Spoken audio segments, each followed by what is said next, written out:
coach, a gente chama ele carinhosamente de Coach B, e conversar com uma pessoa que vive a vida inteira num ambiente de alta performance, num ambiente de pressão. Muitas das experiências do esporte dá para fazer um paralelo direto com o ambiente corporativo, então realmente para ser esse bate-papo. E esse, a partir de 2020, a maior causa de incapacitação do ser humano deixou de ser infarto, deixou de ser acidente, deixou de ser câncer e passou a ser depressão. Isso já era previsto para ser a partir de 2020, mas a pandemia, inclusive, acelerou esse processo. De $1 trilhão por ano por não tratar corretamente depressão, ansiedade e demais síndromes associadas à saúde mental. Tem taxa de transtorno de ansiedade diagnosticada clinicamente. Qual que é o país? Número 1? Não é os Estados Unidos. Não é o Japão, não é a Noruega. É o Brasil. A média mundial 3% da população, Brasil 9%. Triplo da média mundial. E qual vocês acham que é a cidade do Brasil que tem a maior taxa de transtornos? Naturalmente, São Paulo. E um dado recente também, que saiu em 2022, em relação a 6 a cada 10 empreendedores em alto crescimento já passaram ou estão passando por sintomas moderados de burnout. 6 a cada 10. 3 a cada 10, sintoma grave de burnout. Só 1 a cada 10 que nunca passaram. Então, estatisticamente aqui nessa sala, se você olhar para o lado, se você não está passando ou nunca passou, alguém já passou por algum sintoma similar. Uma como jogador, 6 como treinador. Eu me tornei empreendedor em 85. A vida é feita de escolhas, né? Toda escolha é uma bifurcação, né? Você faz uma bifurcação. Você larga uma carreira de médico para empreender. Você pegou uma estrada diferente. E eu, economista formado, fui levado para trabalhar num banco de investimentos, garantia. Os patrocinadores. Hoje estou correndo atrás de patrocínio e poderia patrocinar hoje um monte de times. Na verdade, eu errei nessa escolha. Mas era a minha paixão. Eu fui tentar viver da minha paixão, que era o esporte. Importante nossas empresas, as pessoas. Quanto tempo a gente dedica às pessoas?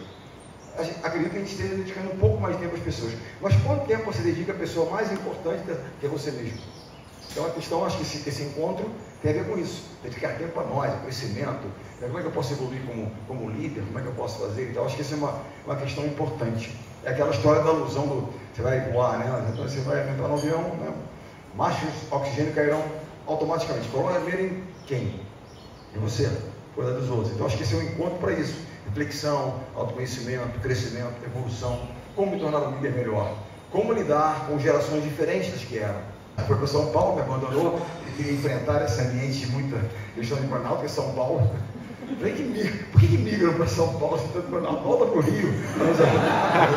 Entendendo por quê.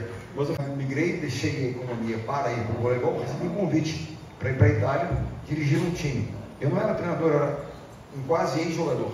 Quero tentar largar a economia, segurança e para empreender. Quero empreender num ambiente de absoluto risco total, né? Num time que era desse tamanho, que a gente quer construir algo dentro de uma liga italiana. Você tem noção, o time que eu fui dirigir era o último classificado da liga italiana de vôlei feminino. Faltava só uma partida para completar o turno, ou seja, metade do campeonato estava acabando.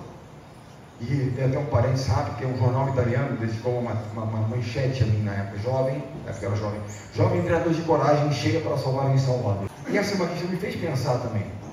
Coragem para quê? Aquilo era oportunidade na crise. Tinha um certo potencial, etc. E uma crise. O pior que estava, não podia ficar. Todos os meus empreendimentos foram em oportunidades em crise. Quando eu volto ao Brasil, eu dirigi a seleção feminina, que acabava de perder o Sul-Americano. Perder o Sul-Americano é crise, né? Beradinho, corajoso, esse time aqui, dá uma oportunidade na crise. Quando eu migrei para a seleção masculina em 2001, o Brasil tinha acabado de ficar em 6º lugar na Olimpíada de Sydney. 6º lugar para o voleibol masculino é demissão sumária. Oportunidade na crise. Eu voltei. Então, só em oportunidades, aqui tem chance, tem potencial, trabalhando bem, vamos cortar um pouquinho a grama aqui, vamos ajustar ali, aqui tem uma chance de fazer bem feito. Está com meu pai é advogado, tributarista. Ele olhou para mim, é o que você ama fazer, pai, eu adoro esporte, eu gosto de viver no esporte. A minha pergunta era, seria possível viver do esporte. Sempre você vê dessa minha ideia que eu tenho que vou largar para empreender e fazer algo assim. Você sai, muitas vezes você larga. Muito dilema, às vezes, no início da carreira, será que eu deixo a minha profissão, vou empreender? Fico um pé aqui, um pé lá, como é que é? São os dilemas dentro do início da jornada do empreendedor. E era no início da jornada. Será que eu consigo? Como é que é? Não é? Ele falou, então vai. Faz bem feito. Mas só volta quando der certo. Eu posso voltar depois? Pode. Só volta quando der certo é algo que até hoje, na minha cabeça, martela. Qualquer situação, só volta quando der certo. Mas só volta quando der certo é algo que eu acho que só volta quando der certo. Só volta quando der certo. Porque nós vamos querer existir. Quantas vezes?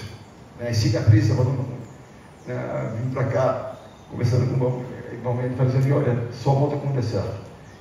As cicatrizes são semelhantes. Quantos de vocês já quase quebraram? Quando não precisaram desistir e abraçar uma carreira, entre aspas, um pouco mais segura ou tranquila, diferente da vida do empreendedor. Quem não pensa, uma carteirazinha assinada vai bem inteira, a carteira não tem que fazer, né? Poxa, seria uma garantia, né? Então, mas não é a paixão de vocês, não é o que move vocês. A gente continua essa vibe de empreender. E tem muito disso. Qual é o ônus de empreender? Legal, montar uma empresa, um unicórnio, a garotada fica nisso aqui. Mas tem o ônus da liderança e tem o ônus de empreender. E eu falo sempre isso, eu pergunto para os jovens, você quer realmente ser líder? Porque vê a medalha, vê o bacana, o cara está lá, numa reportagem, televisão, mas é o ônus da liderança, da responsabilidade, fazer aquilo que é certo, né? Desagradar as pessoas, serem popular muitas vezes, serem compreendidos, antipatizados, e sem a chance às vezes de se explicar, né? Quem aqui não teve que demitir alguém, não foi difícil demitir alguém, mas é da atribuição dele. Eu sempre costumo dizer o seguinte, demitir alguém é difícil, imagina cortar alguém a véspera da Olimpíada. O cara durou 20 anos para aquilo, e alguém é responsável por acabar com um sonho. Um dos sonhos eu exterminei ao longo do tempo, mas é da atribuição do líder. Eu me lembro das primeiras dinâmicas dos jovens, nós criávamos novos exercícios, já, agora eu falava assim para o grupo, agora você demite alguém. Aí começava a tremer, a garotada. Você é um empreendedor, você é um líder, tem que demitir, tem que cortar. Entramos em crise aqui. Né? E aí, esses exercícios, para que a gente possa entender o que tem por trás disso tudo. Eu acho que é muito importante. E aí, eu acho que o tema do burnout, vamos começar aqui, depressão, por exemplo. Porque há décadas atrás, quando eu comecei nessa história, seja como jogador ou treinador, talvez alguém, ainda mais no esporte, esse ambiente que nos traz uma coisa assim de resiliência, de rigidez, mas são seres humanos que vão ter. Um bom exemplo é Simone Biles, na última Olimpíada. A maior estrela, né, da Olimpíada, ela não conseguiu competir. Eu estou falando de um caso extremo, em todas as condições, você pensa, Estados Unidos, cercado de condições ideais, o ambiente onde ela está ali, então ela não conseguiu. Mas eu tenho tido exemplos e casos de situações dessa natureza, que há 20 anos atrás eu engole choro. Para de frescura, eu tenho dúvida disso. Algum de vocês fez esporte lá atrás? Treinador, não estou sentindo mesmo não, engole choro, vamos embora, porra. Era assim, não é mais.